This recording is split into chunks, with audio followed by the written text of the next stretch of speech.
Hi, dear students. I hope you all are doing very, very well. And today I'm going to start a very new session or very new series for you guys. This is going to be a polity session. हम अब polity के PYQs को करने वाले हैं. All the PYQs जो भी UPSC ने पूछे हैं, सीडीएस ने, एनडीए ने, बेसिकली सीएपीएफ ने या फिर किसी भी पीसीएस ने जो मोस्ट इंपॉर्टेंट क्वेश्चंस पूछे हैं पॉलिटी से, all those questions I'm going to bring and discuss with you.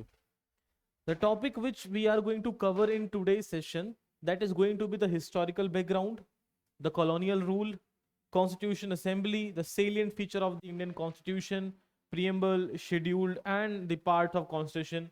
Means मोटे मोटे तौर पे मैं आपसे बोलूं, we are going to discuss the questions which are basically from these particular topics.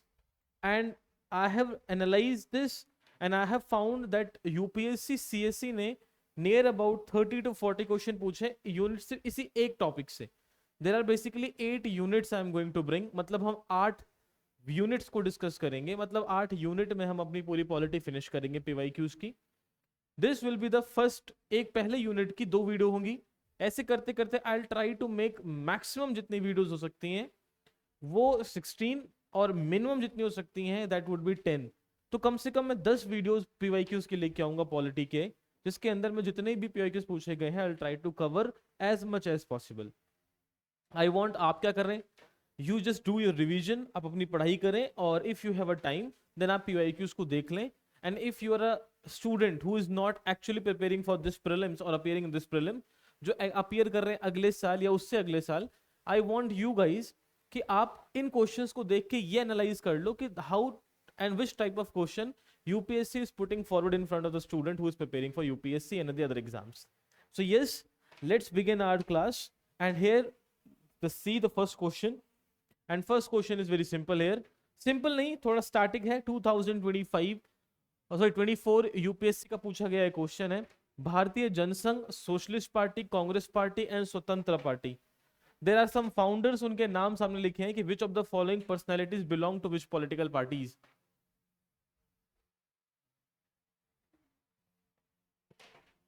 Now student, this question if you are getting an exam, अगर ये question आप एग्जाम में ढूंढेंगे और if you get this question in exam, just a second, the brightness is always issue in my sessions,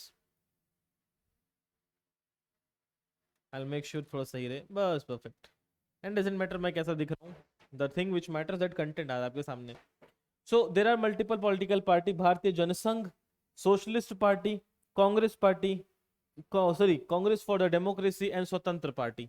So there are multiple party has been mentioned here. अब कह रहा है कि इनमें से कौन सी पॉलिटिकल पार्टी के ये पर्टिकुलर लीडर एसोसिएटेड थे. Only 1, only 2, only 3 and only 4. Let's see the options. So हमारे सामने ये 4 पर्सनैलिटीज के नाम उसने पूछे हैं. Sir doctor Shyama Prasad Mukherjee, C Rajagopalachari, ठीक है, Jagjivan Ram and Acharya Narendra Dev and JP Narayan, Jayaprakash Narayan, Ram Manohar Lohia.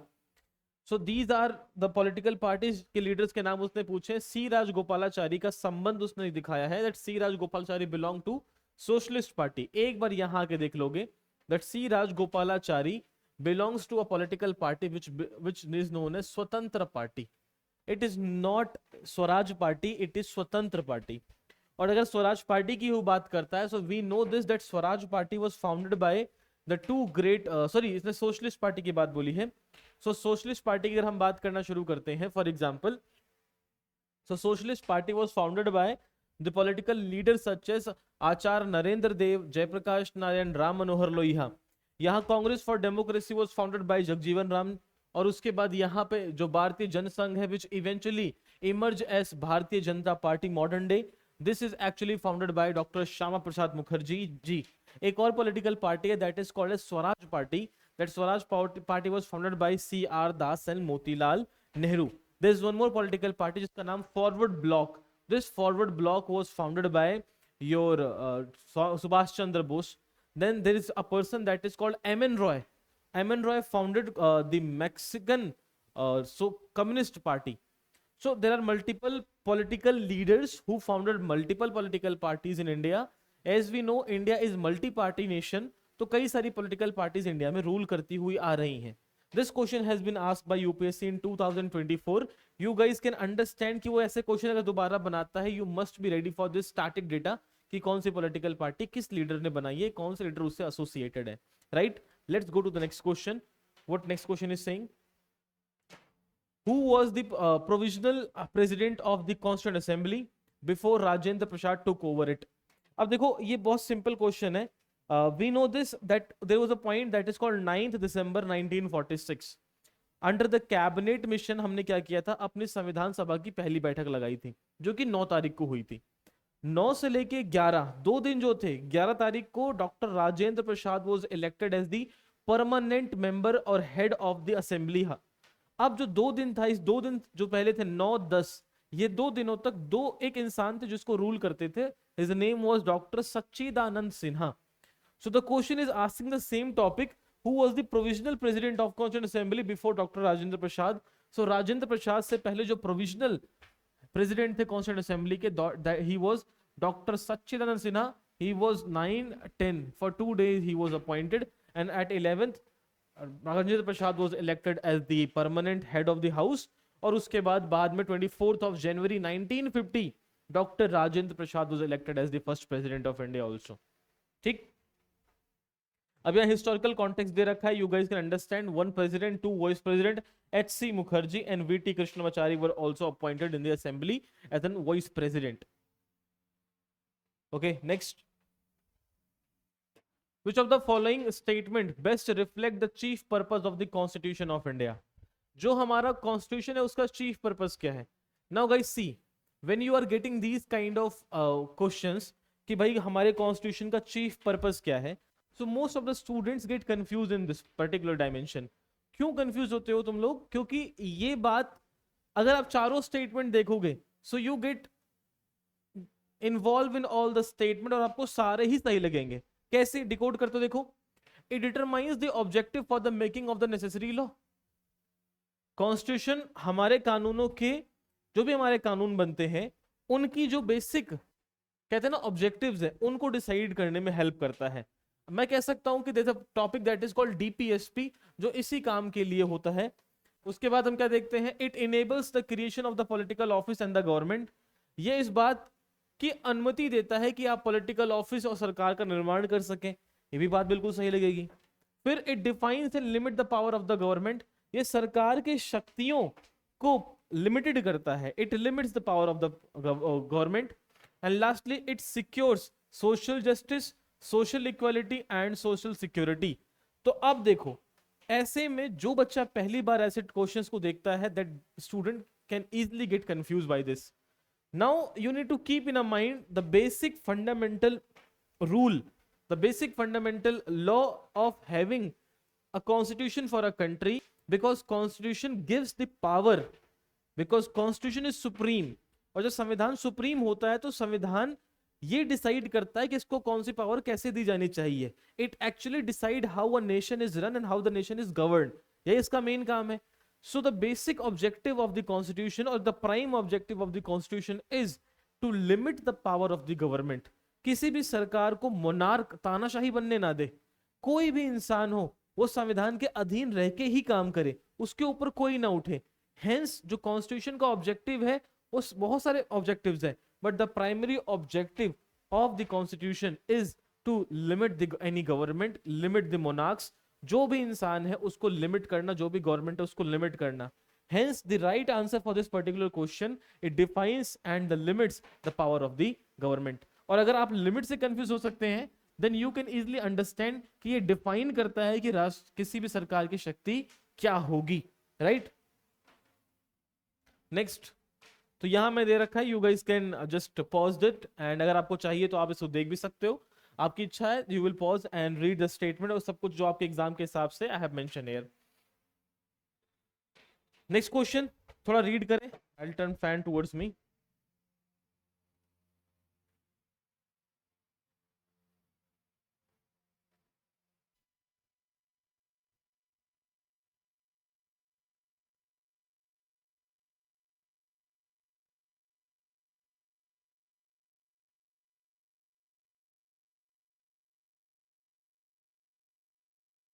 ठीक है, चलो.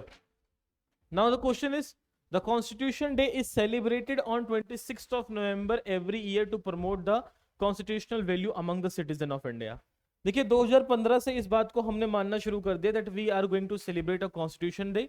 अदरवाइज 26 नवंबर जो था दैट इज सेलिब्रेटेड कि उस दिन हमने अपने प्रियम्बल को अडॉप्ट किया था. That is 26 of November 1949. Our constitution framers ने पूरा कॉन्स्टिट्यूशन तैयार कर दिया था और इस दिन हमने कॉन्स्टिट्यूशन को अडॉप्ट कर लिया था. नॉट हमने उसको इंप्लीमेंट नहीं किया था, वी अडॉप्टेड इट. ठीक है, तो जो हमने कॉन्स्टिट्यूशन को अडॉप्ट किया वो डेट आपके सामने यहाँ पे ऑलरेडी मेंशन है, 26 ऑफ नवंबर 1949. अभी ये कह रहा है on 26 of November 1949 the constituent assembly of India set up a drafting committee under the chairmanship of doctor B are Ambedkar to prepare draft constitution of India. देखो यहां थोड़ा सा फैक्चुअल इंफॉर्मेशन के लिए ऊपर फेर है. On 15 August 1947 we got independence और on 29 August 1947 doctor B are Ambedkar after the advice of Pandit Jawaharlal Nehru appointed as the drafting committees head and 7 लोगों ने मिलकर हमारे कॉन्स्टिट्यूशन को फ्रेम किया. The date of drafting committee is 29th of August 1947 और यहाँ उसने बोला 26th of November 1949. This is the day where we adopted our preamble. तो ये वाला statement completely गलत है because of the factual error, but this complete statement is here correct. So here statement 1 is correct, but the statement R is false. The information I have given here, you guys can go through it once. ठीक है जी. Which of the following one of the following factors constitutes the best safeguard of liberty in a liberal democracy? कह रहा है देखो अब ये फिर से philosophical question है guys. It is not a direct Lakshmikant question. It is not a question directly coming from Behrect. This is a kind of philosophical question. It is called as governance. ये governance का हिस्सा है. Political thoughts के questions होते हैं और ऐसे questions को आप सुन लो तो ज्यादा फायदा होगा आपको. कह रहा which one of the following factor constitute the best safeguard of liberty in a liberal democracy? एक liberal democracy में, in a liberal democracy, ठीक है, क्या कह रहा है कि best safeguard liberty का क्या होता है? स्वतंत्रता एक liberal democracy में हमें कहाँ अच्छी देखने को मिलती है. आप एक तरीके से रेफरेंस उठा सकते हैं इस स्टेटमेंट का ऐसा. तो कह रहा है एक कमिटेड जुडिशरी, जहां पे जुडिशरी बहुत कमिटेड है. कह रहे हैं दूसरा सेंट्रलाइजेशन ऑफ पावर, पावर किसी एक के हाथ में है. इलेक्टेड गवर्नमेंट, चुनी हुई सरकारें हो और सेपरेशन ऑफ पावर और सत्ता बटी हो. अब देखो लिबर्टी को सही से एक लिबरल डेमोक्रेसी में लिबर्टी के ऑब्जेक्टिव को अचीव करने के लिए आपको ये सारे स्टेटमेंट बहुत अच्छे लग रहे होंगे कि हाँ पहला भी सही है, दूसरा तो दूसरे में सेंस नहीं बनाता, ठीक है, तीसरा आपको सही लगेगा, चौथा सही लगेगा, तो आप दूसरे को एलिमिनेट कर दोगे आसानी से. But it is hair tough to eliminate 1, C and D. देखो कमिटेड जुडिशरी का मतलब क्या होता है? एक्टिव जुडिशरी की बात नहीं कर रहा है, ये कह रहा है कमिटेड जुडिशरी, और दोनों शब्द अलग है. कमिटेड जुडिशरी का मतलब जुडिशरी अपने काम को लेके कमिटेड है, कमिटमेंट है उसमें. जुडिशियल एक्टिविज्म वाला अप्रोच नहीं अपना रही, वो कमिटेड है कुछ भी काम को. और कमिटेड और judiciary could be for any government. Judiciary किसी भी सरकार के प्रति कमिटेड हो सकती है, ठीक है, उसमें कोई दो राय की बात नहीं है. It means if the power is in the hand of any one person. आप मान लो कि अगर एग्जीक्यूटिव बहुत स्ट्रांग है, so the powerful executive somewhere manipulates legislature, somewhere legislature can manipulate judiciary also. दूसरा क्या है? इलेक्टेड गवर्नमेंट, सरकार चुनी गई हो, ये एक वाजिब चीज है that elected government is there, but elected government हर तरह से हो सकती है भाई. मान के चलो कि रशिया की बात करो, Russia is also having elected government. China की बात करूं, China is also having elected government. तो यहां भी इलेक्टेड गवर्नमेंट है, बट क्या लिबरल डेमोक्रेसी सही मायने में है ये? तब सवाल उठता है कि नहीं, it could not be a right principles of democracy. The best and the one which describe this statement very beautiful, best safeguard of liberty जो होता है किसी भी एक लिबरल डेमोक्रेसी के अंदर तब होता है when the powers is exactly separated among multiple folds. Power कई हिस्सों में जब डिवाइड होती है तो एक इंसान एक अपने आप को बहुत ताकतवर नहीं बना पाता. जैसे वो ताकतवर होता है दूसरा उसको चेक एंड बैलेंस कर देता है. And when a person is there to check and balance you, you cannot be supreme. जब आप सुप्रीम नहीं बन सकते, it means the liberty can sustain there for a longer period. अब इसके अगर डेफिनेशंस को देखोगे तो हम समझ के आते हैं. अभी चलो बाकी बात की देखेंगे, लेकिन फिर भी यहाँ पे कह रहा है ब्रेक डाउन करते हैं separation of power. A committed judiciary in a political theory, committed judiciary often refers to judiciary committed to the ruling party ideology rather than the constitution. कहना कमिटेड जुडिशरी जो होती है वो किसी भी पॉलिटिकल पार्टी के आइडियोलॉजी की तरफ बहुत कमिट हो सकती है, ना कि संविधान के प्रति, which is actually threatens the liberty, जिससे स्वतंत्रता पे एक खतरा बढ़ सकता है। We seek in an independent judiciary not a committed one. हमें एक ऐसी जुडिशरी चाहिए जो कि इंडिपेंडेंट हो, ना कि कमिटेड हो। अगर इंडिपेंडेंट होगी तो वो जुडिशियल एक्टिविज्म से कोई फैसला लेके किसी भी सरकारी कानून नियम को खारिज कर सकती है। बट अगर कमिटेड है, it could be committed towards anyone, right. दूसरा क्या है, सेंट्रलाइजेशन ऑफ पावर। आपको पता है कि पावर अगर किसी एक इंसान के हाथ में सेंट्रलाइज है तो there is no chance for this. बाकी कह रहा है elected government while necessary for democracy, democracy के लिए जरूरी है कि there shall be elected government and elected government can still exercise tyranny of the majority. जो इलेक्टेड गवर्नमेंट है वो टायरनी ऑफ द मेजोरिटी में आ सकती है, मतलब जो मेजोरिटी ताकत है वो सत्ताधारी, वो एक तरफा, वो ऑटोक्रेटिक, ठीक है, वो किसी तरीके से तानाशाही भी हो सकते हैं।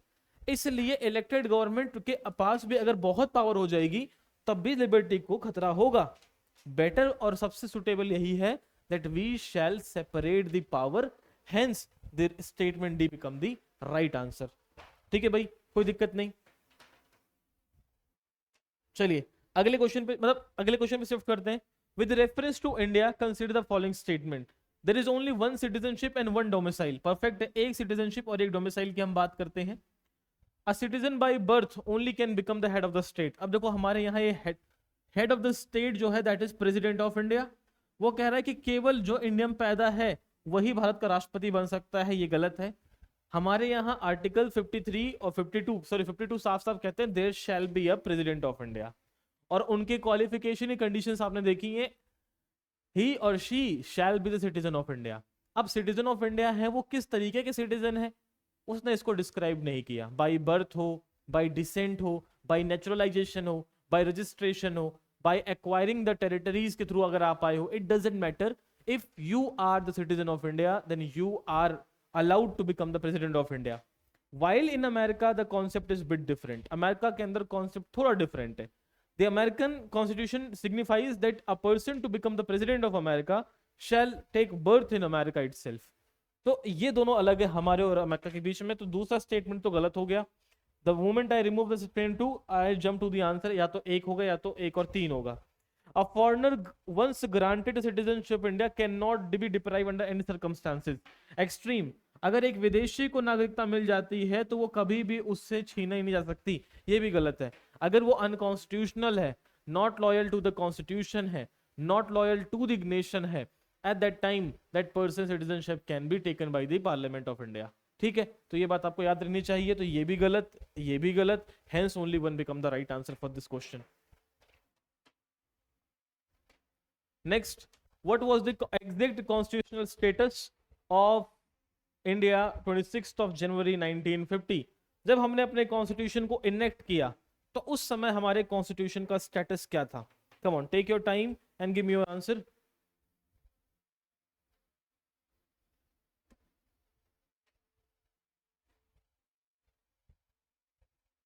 देखो भाई, व्हाट, देखो जब भी हम ऐसी बात करते हैं तो अपने प्रियम्बल को याद करो। प्रियम्बल में दो शब्द जोड़े गए, सेकुलर एंड सोशलिस्ट।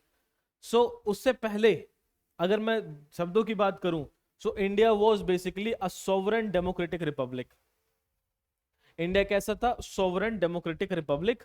हम सेकुलर बाद में बने, हम सोशलिस्ट बाद में बने, हम सॉवरेन पहले से ही थे, तो डेमोक्रेटिक रिपब्लिक नहीं हो सकते। We were sovereign democratic republican nation. Constitutional government means, ठीक है, संवैधानिक सरकार का क्या मतलब है? What is the meaning of constitutional government? A representative government of a nation with a federal structure, a government whose head enjoy nominal power, a government whose head enjoy real power, a government limited by the terms of the constitution. अब आपको पता लग गया constitutional government का मतलब ही क्या है? अ government limited by the terms of the constitution. The same question in 2024 UPSC put forward, और उसी टाइप का सेम क्वेश्चन 2021 के अंदर यूपीएससी ने आपको दिया था। अगर आपने 21 वाले क्वेश्चन को तभी समझ लिया होता है इन द ईयर ऑफ 2021, तो 2024 का जो लिमिटेशंस ऑफ पावर वाली बात मैंने बोली वो आपको आसानी समझ आती है and you can directly jump to the answer. That is the beauty of doing the PYQ series. ठीक है, आगे चल के देखते हैं. The preamble of constitution of India is, India का जो प्रियम्बल है वो कैसा है. कह रहा a part of constitution but has no legal effect. Not a part of constitution, ये तो गलत हो गया. In the Kesavananda Bharati case the supreme court ruled that preamble is a part of the constitution, a part of the constitution and has same legal effect as many other part. It is a part of constitution, yes we know this, but it has no legal effect. It cannot be challenged in the court. ठीक है, it is not justiciable, तो ये भी गलत हो गया. a part of constitution but has no legal effect independently of the other, बिल्कुल सही बात हो सकती है ये. a part of constitution but has no legal effect. अब ये और ये दोनों में से एक सुटेबल आंसर हो सकता है आपका.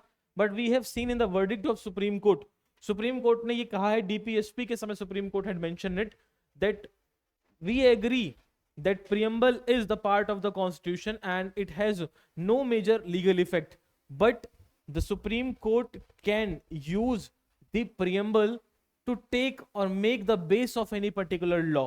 So hence ये खुद में अपने पास कोई ऐसा legal effect नहीं रखता, but yes अगर हम certain की बात करना शुरू करेंगे कि effect independently of the others, हालांकि कोई अपना इफेक्ट नहीं रखता, but it has some independent effects on the constitution of India. Other than fundamental right, which of the following part of constitution of India reflect the principle of provision of universal declaration of human right. Universal declaration of human right को इनमें से कौन represent करता है. Preamble, directive principle of state policy और fundamental right. A simple question has been asked. Now, Universal Declaration of Human Rights, a kind of a provision brought by the UN in 1948, where we talk about human rights. जहां हमने human rights की बात करी थी. कह रहे हैं अब इंडिया कॉन्स्टिट्यूशन की ऐसी कौन कौन सी चीजें जो ह्यूमन राइट्स के उस डिक्लेरेशन को इंडिकेट करती हैं.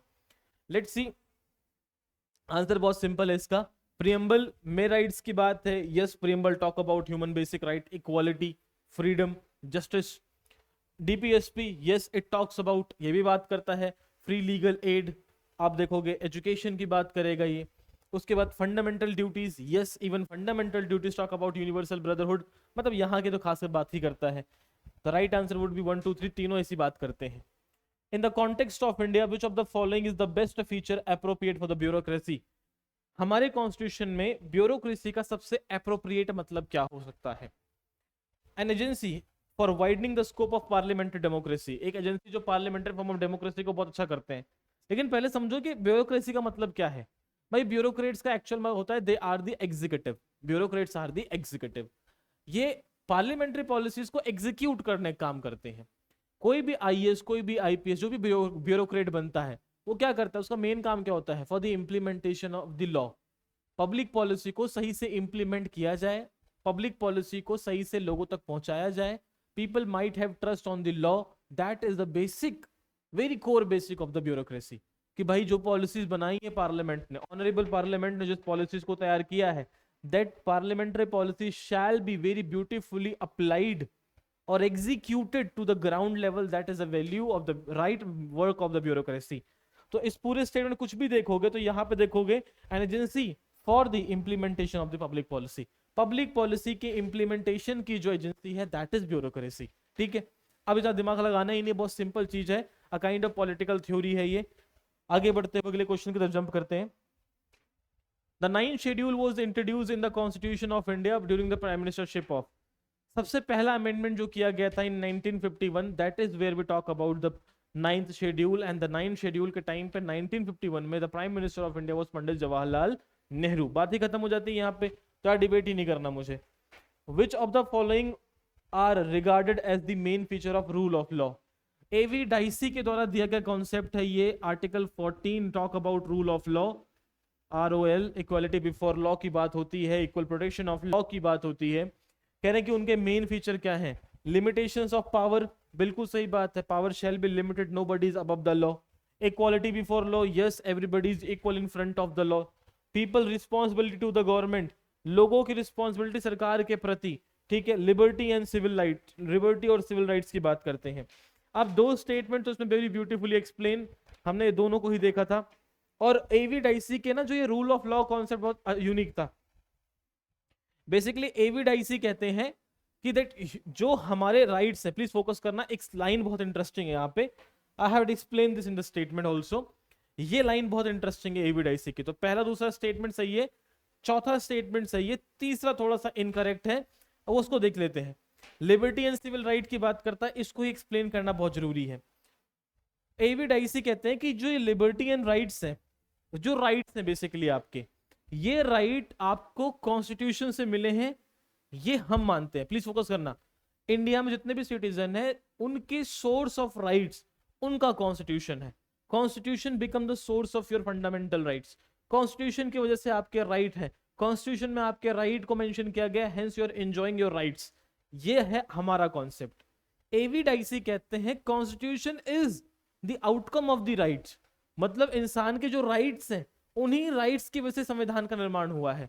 लेकिन हमारे यहाँ क्या कहता है कि संविधान है इसलिए हमारे राइट्स हैं। ये बेसिक डिफरेंस है। लक्ष्मीकांत बहुत ब्यूटीफुली इस लाइन को डिफाइन करता है। तो देखो, in the Dicey view the constitution is the result of ordinary law and law of the land, meaning individual rights are the source of the constitution. क्यों? अब एविडाइसी कहते हैं the constitution is the result of ordinary law. संविधान एक आम नियम कानून का ही परिणाम है। किसके? लॉ ऑफ द लैंड, किसी भी देश के कानून का।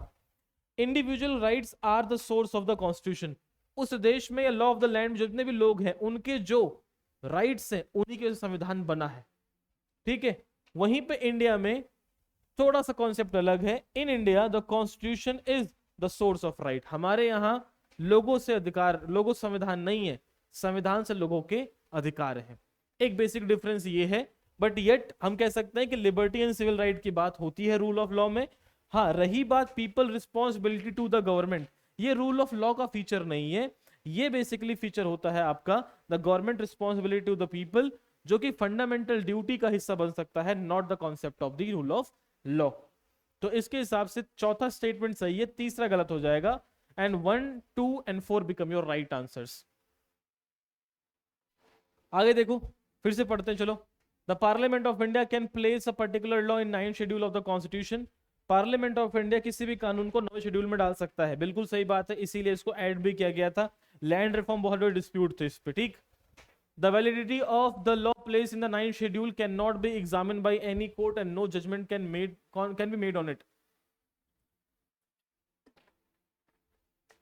देखो, आम भाषा में ये स्टेटमेंट कह रहा है कि अगर कोई भी कानून 9th शेड्यूल में डाल दिया गया तो उस कानून को एग्जामिन नहीं कर सकता, कोई भी कोर्ट उसको एग्जामिन नहीं कर सकता और उस पर कोई जजमेंट नहीं दे सकता।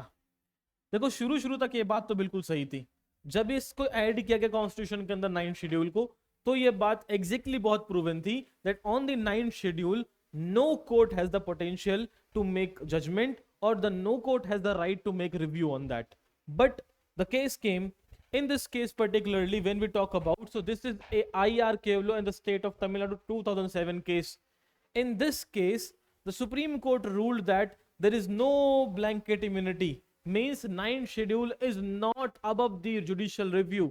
The Supreme Court of India has the right to review the 9th schedule for the basic structure of the Indian Constitution. So in the Keshavanand Bharati case, what Supreme Court ruled, that if the parliament is changing anything, we do not have any issue, but the parliament cannot make change in the basic structure. On the same basic structure, in the IR Kevlo case of 2007, the Supreme Court ruled that in 9th schedule, we know this, that we cannot make judgment, we cannot give the review. But if any law which is changing the basic structure or changing the basic essence of the constitution and it is placed under the 9th schedule, we can review it and curtail it. So hence the first statement is absolutely correct, but the second statement is no longer having value. That's why only one statement become the right, second become incorrect. Democracy's superior virtue lies in the fact that it calls into activity. कहते हैं भाई, democracy का सबसे supreme virtue कब देख सकते हैं? Democracy का सबसे ज्यादा एसेंस, सबसे ज्यादा इंपॉर्टेंट, सबसे अच्छा रिजल्ट कब देखने को मिल सकता है? ये पॉलिटिकल थ्योरी है। डेमोक्रेसी का सबसे अच्छा रिजल्ट हमें तब देखने को मिल सकता है when educated people are doing the elections or giving the votes. तो उसमें सिंपल चीज है, an intelligence and the character of the ordinary men and the women. हमें डेमोक्रेसी का सबसे अच्छा परिणाम तभी देखने को मिल सकता है जब समझदार ऑर्डिनरी मेन एंड वुमेन्स जो है इसमें पार्टिसिपेशन पे आ जाएं। तो ये बात बिल्कुल सही है। The method for strengthening executive leadership, executive leadership को बहुत स्ट्रेंथन कर दो। जो हमारा एग्जीक्यूटिव लीडर है मींस प्रेसिडेंट प्राइम मिनिस्टर, उनको बहुत ताकतवर कर दो, तब हमें डेमोक्रेसी का सुप्रीम वर्चू देखने को मिलेगा। नहीं जी, तब तो ऐसा हो जाएगा कि तानाशाह की तरफ बढ़ जाओगे आप। A superior individual with the dynamic and the vision, एक सुपीरियर इंडिविजुअल जिसके पास डायनेमिक विजन हो। नहीं भाई, अगर ऐसा कर दोगे तो केवल सुपीरियर ही ऊपर होंगे, जो इंफीरियर्स हैं उनकी बात ही नहीं होगी। कुल मिला के मैं ऐसा कहूं, जो समझदार हैं केवल वही वोटिंग राइट, उन्हीं को वोटिंग राइट दिया जाए जिनके पास समझ बिल्कुल ही नहीं है, जो बस पढ़ना लिखना जानते हैं बट विजनरी नहीं है, डायनेमिक सोच नहीं रखते, उनके पास कोई खास वोटिंग राइट ना हो। ना ना, इससे तो इक्वालिटी वॉयलेट हो जाएगी हमारी। और lastly, a band of dedicated party workers, बहुत सारे अच्छे पार्टी वर्कर्स होंगे, तब डेमोक्रेसी का सुप्रीम वर्चू देखने को मिलेगा। ना जी, ये भी नहीं, ये भी नहीं। The ordinary men and women shall be intelligence to give us the supreme virtue of the democracy. ठीक है जी, वन इज एब्सोल्युटली करेक्ट। बाकी पढ़ना हो तो आप पढ़ लेना। Now there are certain questions. The mind of the makers of the Constitution of India is reflected where? Mind of the maker of the Constitution of India is reflected in the preamble. We, the people of India, having solemnly resolved to constitute India into a sovereign, socialist, secular, democratic republic to secure all the citizen justice, liberty, equality, fraternity in our Constitution Assembly. So hence, complete ID. पालकी वाला ने यही कहा था ना, that the identity of the Supreme Court, oh sorry, identity of the Constitution is, ID of the Constitution is the preamble of India.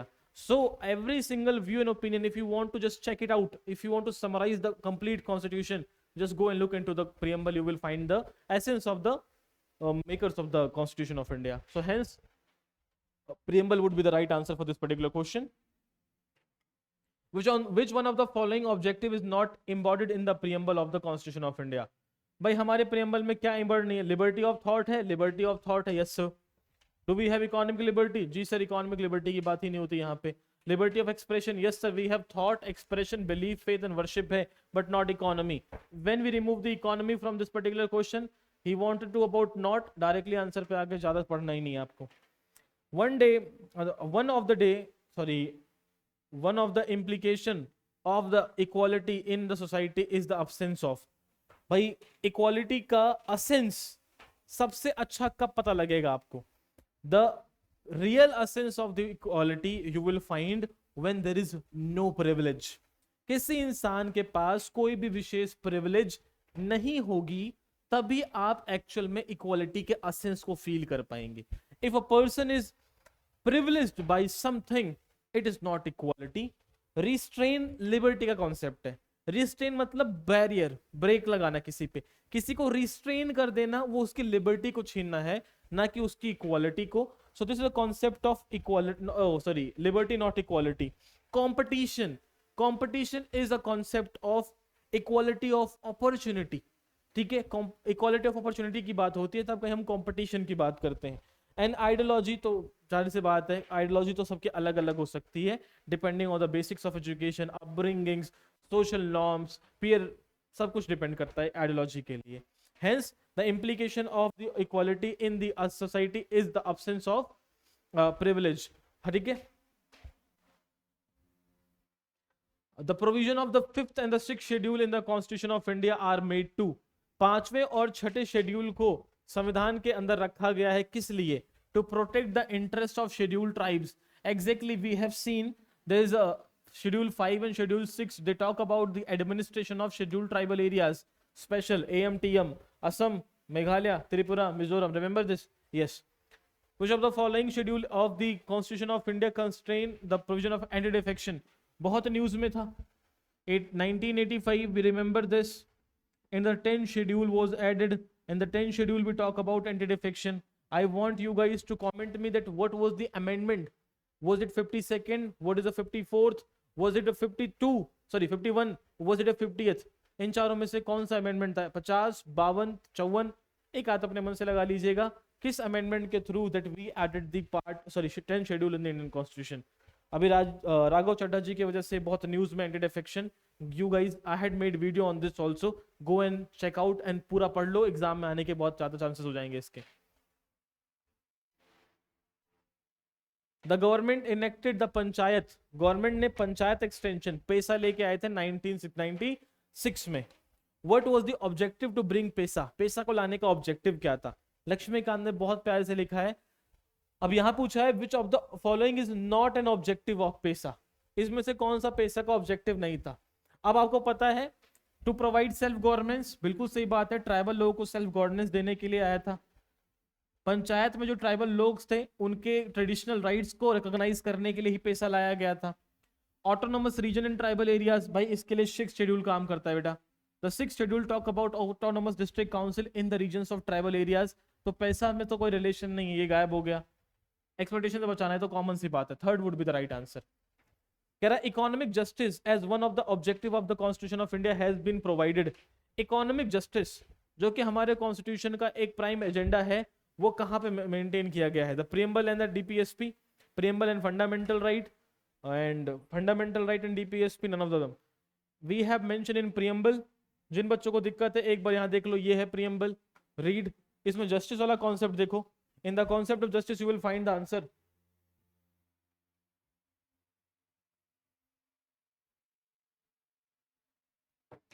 देख रहे हैं? तो जस्टिस वाले कॉन्सेप्ट को ढंग से देखोगे, सोशल इकोनॉमिकल, ये तो प्रियम्बल के ना, तो ये बात है ही बेटा। रही बात अब आपकी फंडामेंटल राइट्स में, तो फंडामेंटल राइट में इकोनॉमिक ऑब्जेक्टिव वाली बात नहीं हो रखी है। फंडामेंटल राइट ने तो एक्चुअली में जो आपकी इकोनॉमिकल राइट्स हैं उनको कहीं ना कहीं रिस्ट्रेन करने की बात भी गई है, राइट टू प्रॉपर्टी वगैरह को अब्सटेन करके आपके हाथ से। सो हेंस डीपीएसपी बात करता है कि हम inequalities, article 38, the government of, जो स्टेट का मेजर काम है to promote the welfare of the people by removing income inequality and creating opportunities. ठीक है, तो ये वही वाली बात कह रहा है, by removing income inequality and promoting economical opportunities in the society to attain the objective of welfare state. In the context of the Constitution of India, which of the following principle implied institutionally the parliamentary government? Parliamentary government का जो basic principle है वो क्या है और क्या होंगे है तो member of the cabinet are the member of parliament, बिल्कुल सही बात है। जो इंसान कैबिनेट के अंदर बैठेगा वो MP होना चाहिए, बिल्कुल सही बात है। Minister hold the office till they enjoy confidence in the parliament, बिल्कुल सही बात है। अगर किसी एमपी पे कॉन्फिडेंस है, कॉन्फिडेंस मोशन है उस पे, तब तक वो एंजॉय करेगा। अगर नो कॉन्फिडेंस लग गया, सेंसर आ गया, तो उसे इस्तीफा देना पड़ेगा। वो भी क्या है, collective responsible to the Lok Sabha, the Indian cabinet. तो पीएम के साथ पूरा कैबिनेट इस्तीफा देगा अगर नो कॉन्फिडेंस लग गया जी। Cabinet is head by the head of the state, बिल्कुल कैबिनेट को जो हेड करता है वो हेड ऑफ द गवर्नमेंट करता है, ना कि स्टेट। मतलब पीएम साहब करते हैं, प्रेसिडेंट साहब नहीं करते। तीसरा खत्म कर दो बेटा, जैसे तीसरा खत्म किया you jump to the answer 1 and 2 only. ठीक, आगे आ जाओ। Which of the following provision of the constitution of India है बियरिंग ऑन एजुकेशन? एजुकेशन के बारे में कौन बात करता है? DPSP article 45, 46। गांव और शहर मतलब पंचायत और म्यूनिसिपैलिटीज, बिल्कुल सही बात है। पंचायत के पास 28 सब्जेक्ट्स हैं, आई गेस 29 सब्जेक्ट्स हैं, और म्यूनिसिपैलिटीज के पास 18 सब्जेक्ट है। उसमें से दोनों ही बात करते हैं लोकल एजुकेशन को प्रमोट करने की। 7 schedule it's talk about union concurrent list and the state list, उसमें कॉन्करेंस में एजुकेशन है, तो ये 3 तो पक्के हो गए। 5th and 6th schedule tribal areas के एजुकेशन एंड उसके प्रमोशन की भी बात करते हैं। इसके accordingly the right answer would be answer 1, 2, 3, 4, 5, all of them talk about the और having the sense of the basic education in India. अगर आपको देखना है तो आप पढ़ सकते हो। यहाँ पे जो आपका 11th and 12th शेड्यूल है, पंचायत में 17वां और म्यूनिसिपैलिटीज में 13वां इस पर्टिकुलर टॉपिक कवर करने वाला है। और कंकरेंस लिस्ट में जो एंट्री नंबर 25, 25th सब्जेक्ट है वो बात करता है education including technical education, medical education and the universities. आगे देखो the question.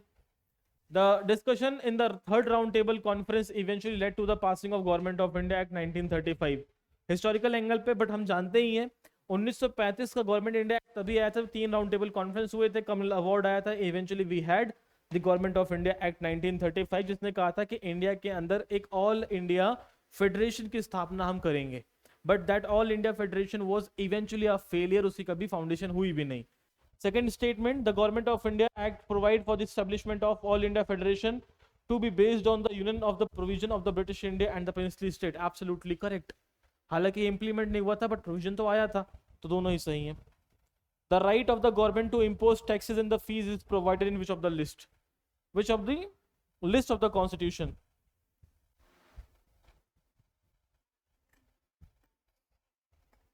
You guys to remember, this is the article 265.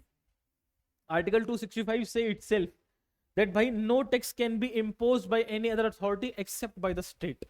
केवल टैक्स आप पे स्टेट लगा सकती है, कोई और अथॉरिटी आप पे टैक्स नहीं लगा सकती.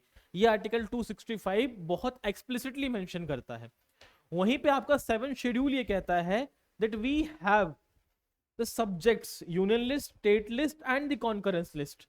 और उसमें ये जो 7 शेड्यूल है ये बहुत ज्यादा अच्छे से मेंशन करता है that the state government and the local government and the concurrent, जो भी आपके सेंट्रल गवर्नमेंट है, इनके पास राइट कंप्लीट है कि ये क्या लगा सकते हैं, टैक्सेशन के लिए इंपोज कर सकते हैं. So according to this the right answer will be 7 schedule. Which schedule of the constitution provide special provision for the administration of the control of schedule areas? पढ़ चुके हो, that is 5th schedule. Consider the following. According to the Wavell plan, the member of Hindus and the Muslim member in the executive council was to be equal. 1945, it was the month of June, the Wavell plan came in India, that is also known as Shimla Conference. और उन्होंने कहा था कि जो governor या viceroy council होगी उसके अंदर representation of Muslim and Hindus shall be equal. बात बिल्कुल सही है, पहली वाली बात बिल्कुल सही है. कह रहा है कि ऐसा उन्होंने इसलिए किया ताकि पार्टीशन ऑफ इंडिया जो है उसको रोका जा सके. Now you know this, by the 1945 the concept of partition was not in that much of limelight. Partition of India की जो बात हुई वो तो बहुत बाद की बात है. इवेंचुअली वेवल प्लान के बाद ही कहीं पार्टीशन की बात को हमने देखना शुरू किया, when Jinnah become very aggressive to achieve the Pakistan. उससे पहले वेवल का मेन एजेंडा ये था कि किसी भी तरीके से ही get the affirmation या affirmative sign by the Congress or by the Muslim League to participate in the Second World War for the cause of British to defeat Japan and others.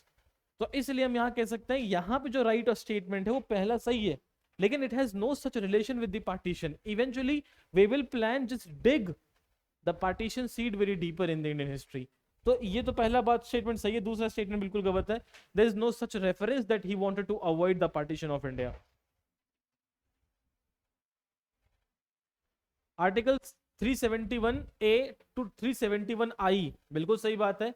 इनको इसलिए ऐड किया गया ताकि जो demands है Nagaland, Assam, Manipur, Andhra, Sikkim, Mizoram, Arunachal and Goa को पूरा किया जा सके. बिल्कुल सही बात है, बिल्कुल सही बात है. यूपीएससी ने आर्टिकल 371 पे रिसेंटली क्वेश्चन पूछे, not 371, 371 A B C D 25 में से क्वेश्चन पूछा है. The constitution of India and the US have dual policy. India और यूएस की डुअल पॉलिसी है बट सिंगल सिटीजनशिप. गलत बात है भाई.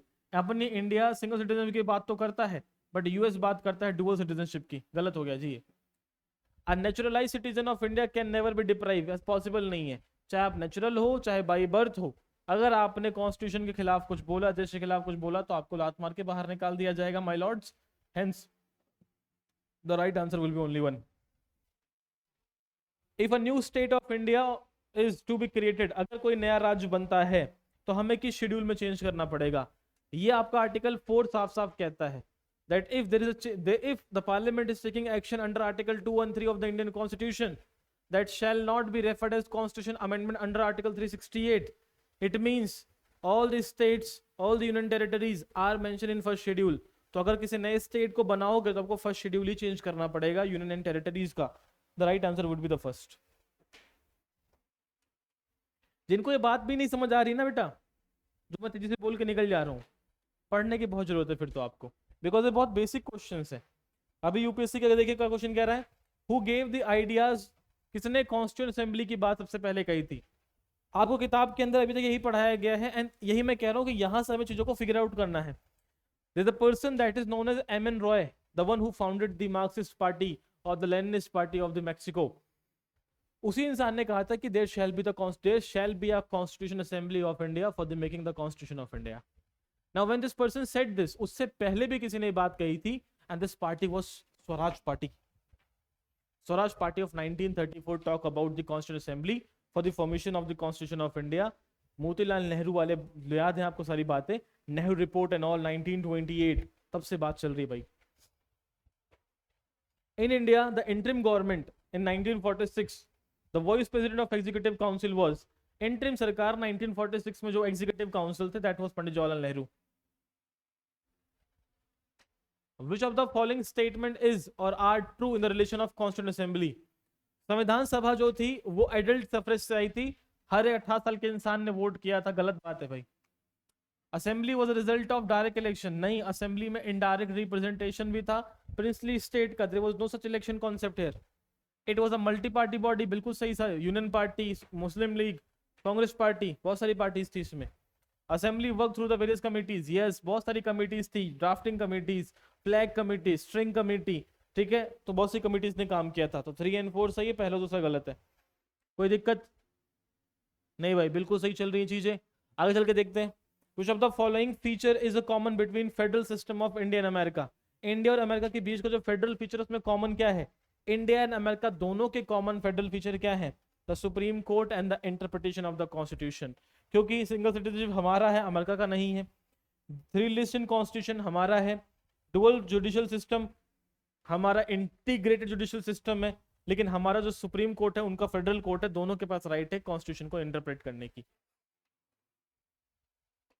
अब आ गए पीसेस वाले क्वेश्चन. जो यूनिट हमने शुरू करी है उसके पीसेस वाले क्वेश्चन आ गए हैं.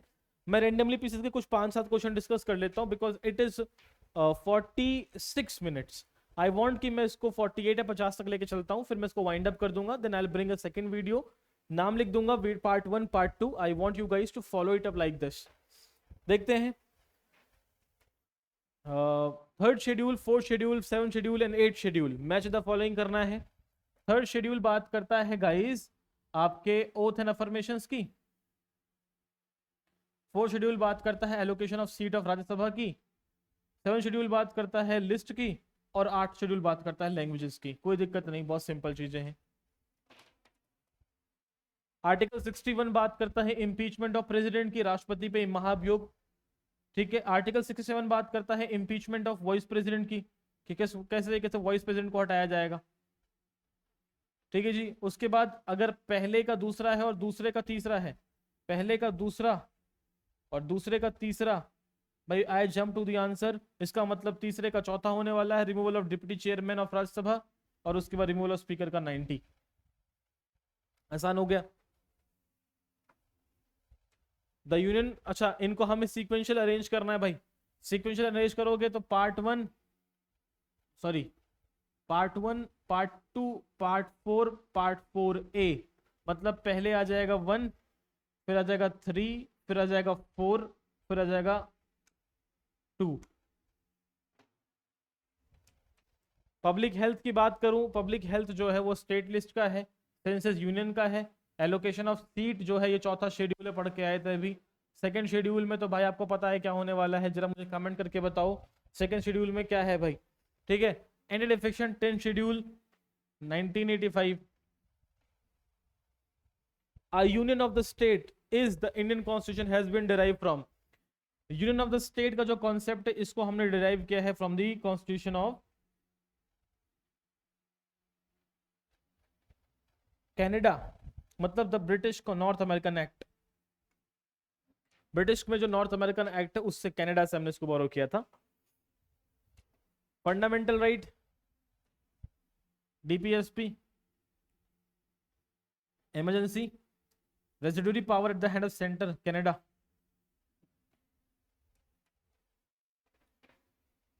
ठीक है. फ्रॉम द ओथ, अच्छा ठीक है, कह रहा है 3rd शेड्यूल में किसके ओथ को मेंशन नहीं किया गया गाइस. तो 3rd शेड्यूल में प्रेसिडेंट के ओथ को मेंशन नहीं किया गया है because presidential oath is mention under article 60 of the Indian constitution in the front of CJI. President हमारे ओथ लेते हैं, तो वो तो डायरेक्टली आर्टिकल का कॉन्सेप्ट है, शेड्यूल में नहीं हो सकता. A citizenship of India will lose a citizen एक नागरिक अपनी नागरिकता खो देगा कब? जब वो छोड़ दे। 9th नहीं, वॉलंटरली किसी और देश की प्राप्त कर ले, परफेक्ट। किसी से शादी कर ले, फर्क नहीं पड़ता, शादी किसी से भी कर लो यार, किसी भी इंसान से शादी कर लो, किसी भी देश से कर लो। If you are not renouncing it और वॉलंटरली लीविंग इट, तब तक नहीं जाएगा। क्रिटिसाइज द गवर्नमेंट, वो तो फिर मेरी नागरिकता कल ही चली जाएगी, पॉसिबल नहीं है। 1 and 2 ओनली। कह रहा है the 6th schedule of the constitution deal with the administration of tribal areas, AMTM। AMTM, Assam, Meghalaya, Tripura, Mizoram. Assam नहीं है, मेघालय, त्रिपुरा, मिजोरम है जी, बी। चलो जी। Ideas of preamble has been borrowed, preamble का कॉन्सेप्ट कहां से है? प्रियम्बल का कॉन्सेप्ट यूएसए से, उसकी भाषा ऑस्ट्रेलिया से, लिबर्टी, इक्वालिटी, फ्रेटर्निटी फ्रांस से, कनाडा से, the union of India, Italy से कुछ नहीं लिया जी हमने।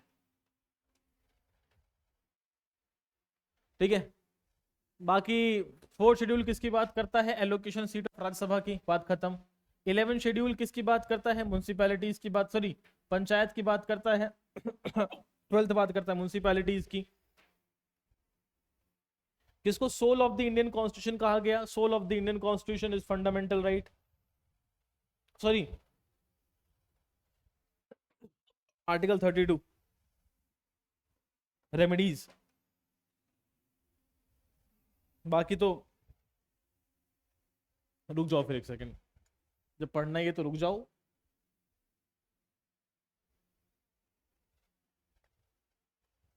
पानी हुआ खत्म।